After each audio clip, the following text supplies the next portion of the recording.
Hello and welcome to Policy Watch. I am Vishal Dahiya, and this week we will take a look at the new policy about internet telephony and the impact of insolvency and bankruptcy code. So let's begin with the internet telephony first. The Telecom department recently issued amendments to the Unified Access Service License, allowing telecom service providers to offer full-fledged internet telephony or VoIP, that is Voice over Internet Protocol service. This will allow people to make calls from apps of licensed telecom providers using data or Wi-Fi networks of other service providers as well. This will further increase the call success rate, particularly in indoor poor coverage areas where public internet may be available but signals of a particular telecom service provider are not available. So how will this impact the ongoing data war between the telecom service providers, and what is in it for the consumers? For more on this, we have with us two distinguished guests in the studio today. Let me start by introducing them to you. We have with us Mr. K Badarinath, Editor Policy of Financial Chronicle, and we have with us Mrs. Sadhna Dixit, former member Finance of Telecom Commission. Welcome both of you to Rajya Sabha TV studios. Let me begin with you, Mr. Badarinath, to try and understand what are these changes and how do we look at them when we look at the way we make our calls. Essentially is that right now you cannot make voice over internet telephony using your Android phone or even your data phone or even your digital phone or even any even simple mobile phone. You can't use it. But now what the policy says is it is possible to, in case even if you don't have an internet connection, then you have Wi-Fi in your room. Say for example in this room, you have Wi-Fi and you don't have internet connection, then perhaps a consumer like me and you or her can make a phone call using the Wi-Fi connection and tag on to anybody across whom you want to speak to. Secondly, even if you want to use the data services, perhaps that could be possible using the Android phone which you have, and you may not necessarily have the 3G, 4G, 5G connection at a particular point of time. And that is perhaps is very interesting, and it opens up a lot of opportunities both for the consumer, but for the telecom companies, service providers, as well as equipment makers, as well as the telecom infrastructure companies. Okay, let's bring in Mrs. Dixit here, and the way Mr. Badarinath is pointing out, this is going to open a lot of opportunities and avenues both for the consumer as well as the service providers. Now, given the current situation wherein we see that data is the king now, and there is an ongoing war between the price war between telecom service providers on the data aspect only. Is this further going to ease the things out as far as service providers are concerned? Because there was an objection from the service providers on keeping this untethered. That is how these services have to be provided to the consumers. You see, as long as this is uniformly applicable to all service providers, there is a level playing field to it. So it is something which brings in an added benefit to the consumers in this case, as well as the service provider, because he can retain the customers in case his service quality is okay. So it's a seamless service provision which is available to the consumer, and it also addresses the question of call drops. And I don't think this is going to impact competition in a negative way. Competition in any case is there. Even without this kind of a service being available, competition would be there, tariff wars will be there. It only provides an opportunity, it opens up an opportunity for the other service providers also now to make an investment into it and garner more subscribers. Okay, but if you look at the other aspect of it, Mrs. Dixit, and that is looking at the consumers' point of view. For consumers, it looks like it is a win-win situation, because herein you have another opportunity to go ahead and make calls, and in any case, the data price, the rates for the data which we as consumers pay to the telecom service providers are falling by the day. So this is something which would give a further push as far as the data use is concerned, and we'll see more and more use of data by the consumers specifically, and the service providers will have to improve upon their services when it comes to data specifically? Yes, I think we are living in times where data is the king, and more it's the voice calling has gone down. It's the data which is now predominant. And what is important is that now we see that a telephone is available to everybody. Most population you would find, and they are conducting businesses over this telephone.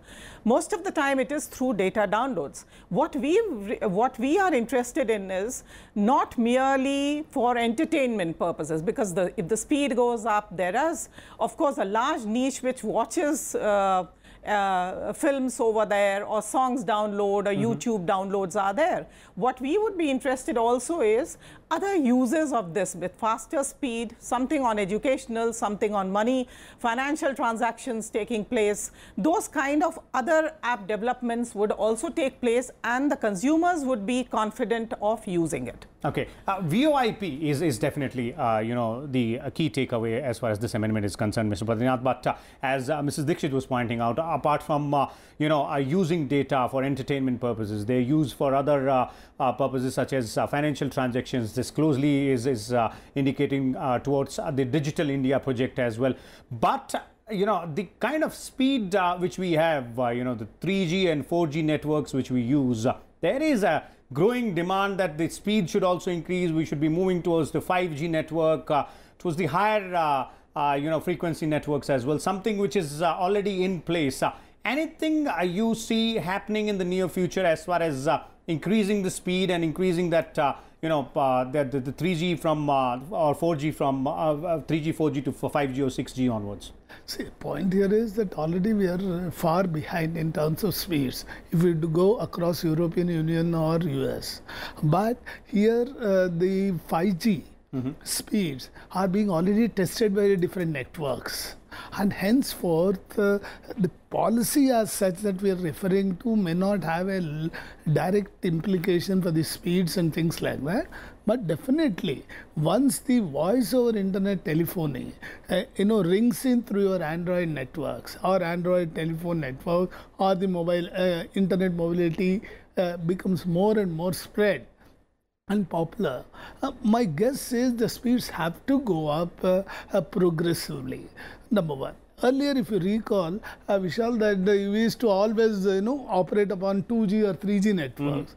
Now, 4G is a common, network on which we operate upon.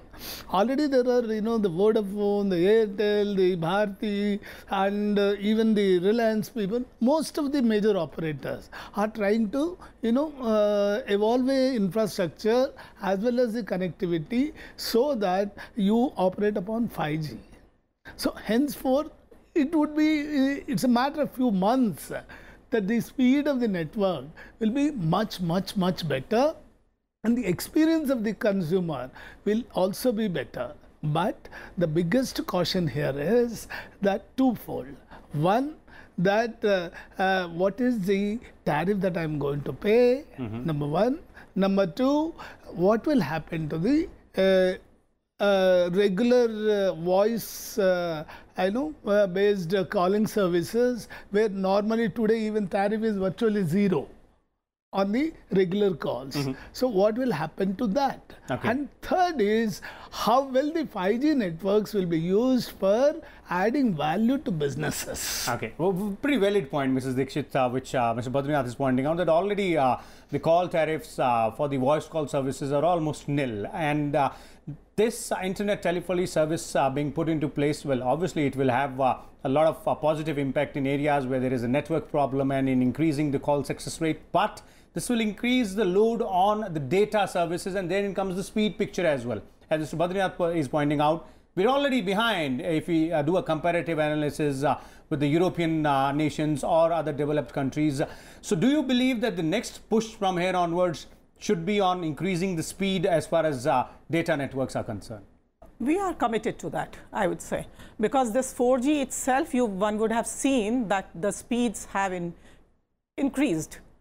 But with the 5G coming in, And we are targeting somewhere around 2020 the 5G to be in place. There is a committee already which is working on towards that. There's a spectrum. The spectrum has to be allocated for it.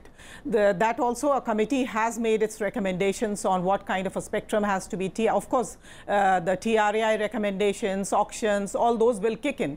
That process has to be followed. But with the 5G coming in, already with VoLTE, we have the speeds have increased. But with the 5G coming in, the speed and the latency will definitely improve. There will be a huge change that we will witness in that, because 5G does mean the kind of, especially the kind of applications that we are looking for. Say in health, you need precision, you need the timing, exact timing for that, and you need speed for it. You need speed for it. Yeah, these are the apps which have to work in real time. They have to work in real time. So with 5G, we can see that it is going to happen. Okay, so there is a possibility that you know, the speed of the networks will definitely increase. But as of now, with the internet telephony being allowed through the VoIP service, it is indeed a win-win situation for the consumers of the telecom providers. We'll take a short break here. When we come back, we will discuss the issue of insolvency and bankruptcy code and what has been its impact on resolving the NPA crisis. Stay tuned.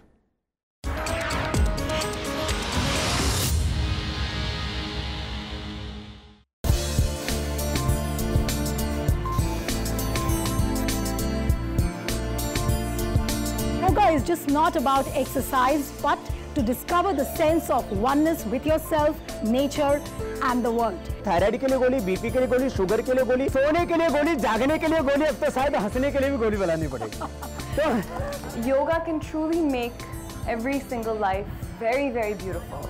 Become yoga, be yoga. Brilliant. Health आपका wealth है। आप ये हमेशा ना सोचिए कि government सब कुछ आपके लिए बना के देगी। ग्रामीण इलाके में लोग योग जो कराते हैं उनको बाबा और सन्यासियों की तरह देखते हैं। मैं घर गया तो सब मुझे बोले तो बाबा बन गया, सन्यासी बन गया। योग कभी भी पूरी तरह से उद्योग नहीं हो सकता। एक छोटा सा चैलेंज मेरी तरफ से भी आपको, एक ब्रेथ में हम लोग कितने रोटेशंस कर सकते हैं नौली क्रिया के? Wow. 59. Very good, very good.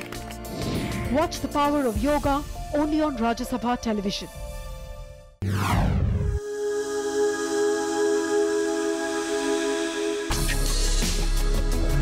Tales that inspire. Stories of social change. A salute to diversity.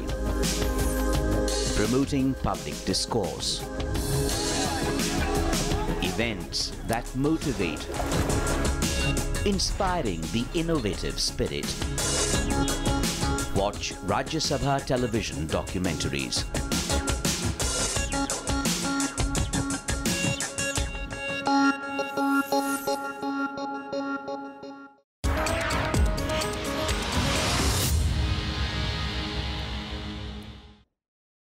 Welcome back. Let's now look at the impact of insolvency and bankruptcy code on the NPA crisis. The fear of losing control of their companies has prompted several promoters to settle their dues with banks accrued on account of repayment of loans. The total amount of dues settled so far is around 83,000 crore. And all this is the result of the new insolvency and bankruptcy code, which is in force now.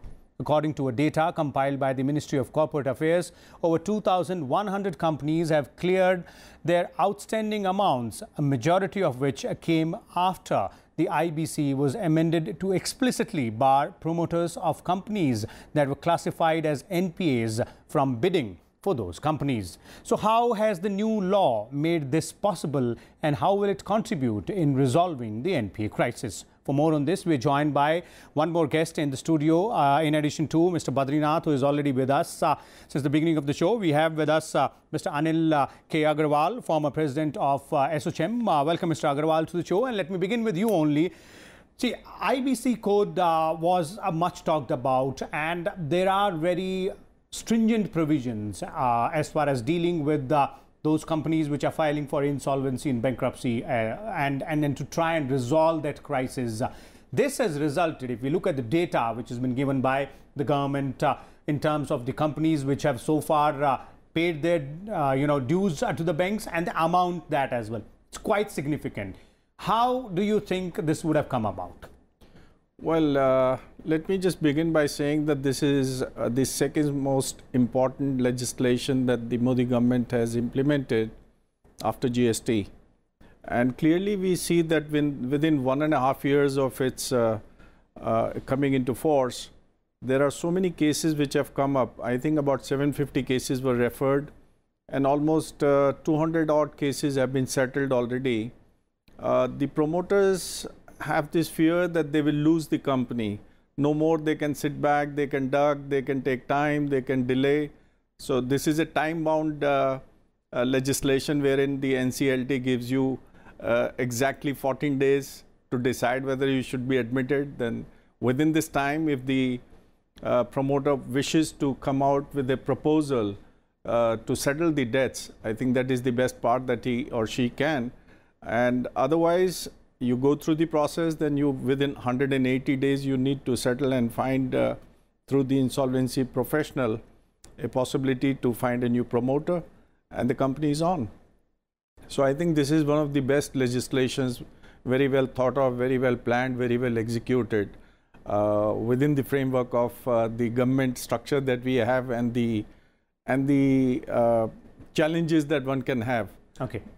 Mr. Badarinath, how far do you believe, this particular legislation can go in resolving the NPA crisis, which is getting bigger by each passing day as far as banks are concerned? See, the latest Reserve Bank data says the NPAs have touched about 10.82 lakh crores. And the kind of resolutions that you have seen in 1.5 years are very modest. But a lot of process is going through. It's basically work in progress, we should call it as. And apart from that, the challenges that there are huge, because several promoters who want to retain their companies, irrespective of what has happened in the past, seem to be creating a lot of hurdles. This is the biggest challenge. Well, he has a right to, retain the control of the company. But then how? What will happen next? What will happen to the other stakeholders like banks, financial institutions, the employees, other investors who have put in their money into the company?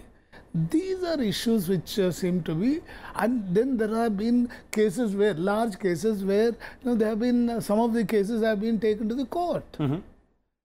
Well, the NCLT gives a ruling saying that a particular company has been shortlisted for taking over. And then it is challenged again in the court of law. No, but you're saying it's a modest beginning. But as Mr. Agarwal is also pointing out, and it is being pointed out by several experts as well, that the very fact that this particular code, this particular bill has a lot of stringent provisions, do you believe that is the key when it comes to, pushing the promoters to go ahead and repay their debts to the bank?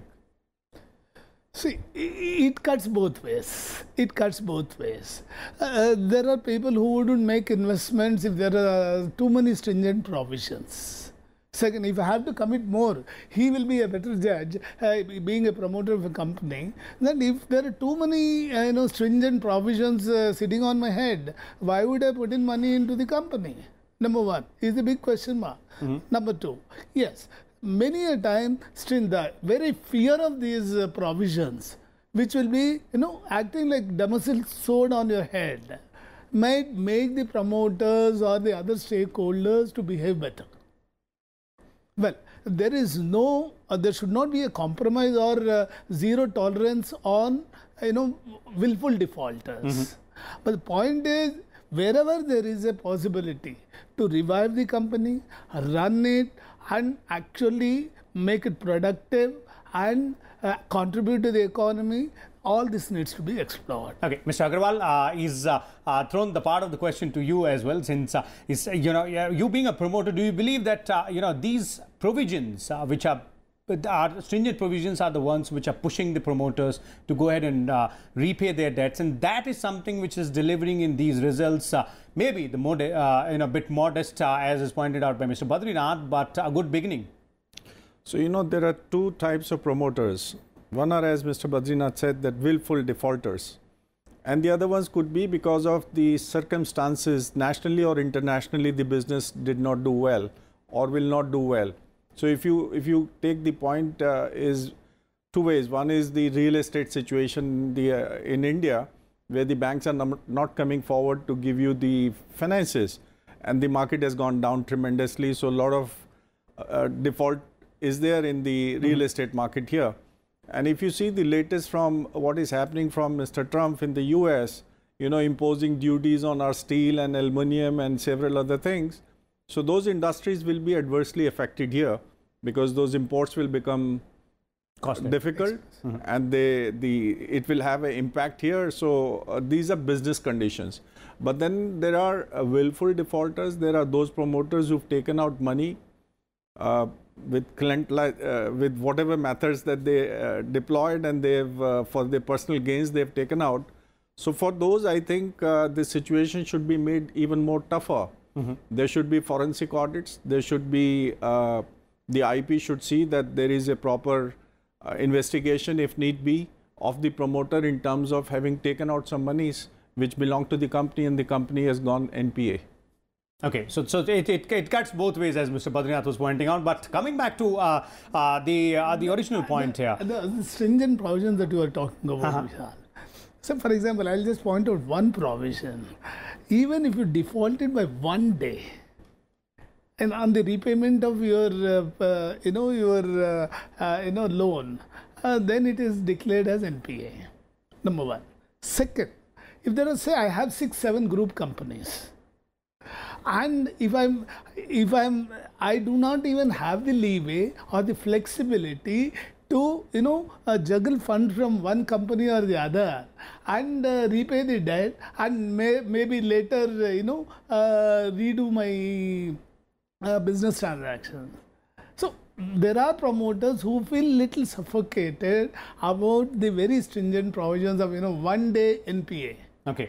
And there is a huge debate on this, whether there should be a 1 day default. Should it be called as a default or an NPA? Well, that is definitely there, and there will be definitely debates on the provisions of the law. We've seen it earlier as well. But as Mr. Agarwal was pointing out, that when it comes to willful defaulters, the provisions can be made more stringent as well. So let's look at the original part of the question which I put to you, Mr. Badarinath, in the initial stage. Is that how will this bill in the long run, do you see, contributing to resolving this NPA crisis? The modest beginning, you said, it's a modest beginning. But if it continues at this rate, 1.5 years almost, 83,000 being recovered, 2,100 companies coming forward to go ahead and resolve their dispute with the banks and repay their dues. So is it going at an okay pace, or we need to gather more pace here? As I said, the number of insolvency professionals that are available are X. The number of cases are X plus 10, which need to be resolved. Okay. Then how do you resolve those things? Then the kind of expertise these insolvency professionals have to tackle the situation is very limited. The third part is that there's a massive, competition for taking over companies which have been referred to the NCLT. And especially your own business rival would like to take it over.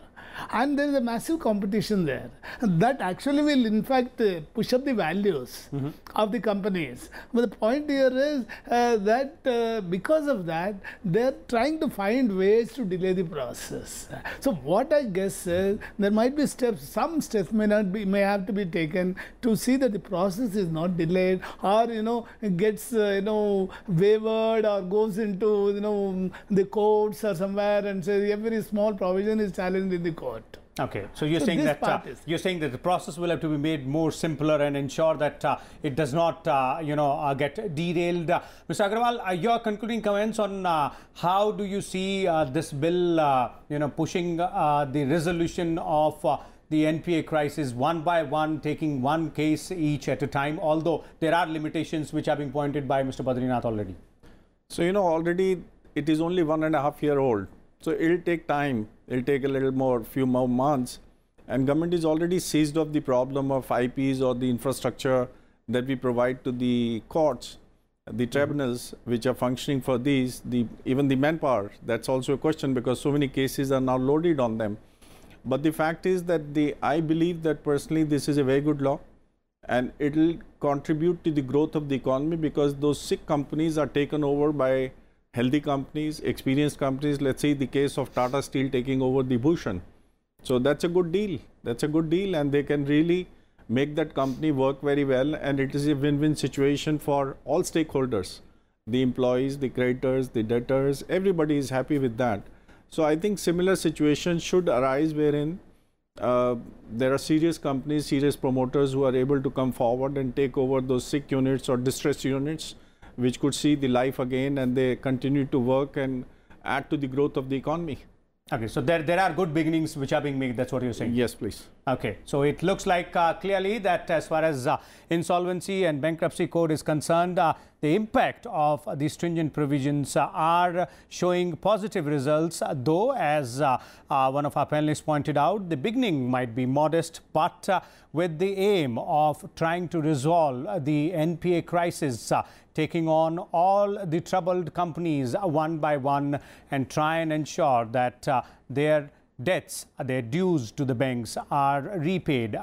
There seems to be some results which are being seen as far as the provisions of this bill are concerned. We'll come back again next week with two different topics and a different set of guests to try and find out the impact of changes in various policies. Keep watching Rajya Sabha Television.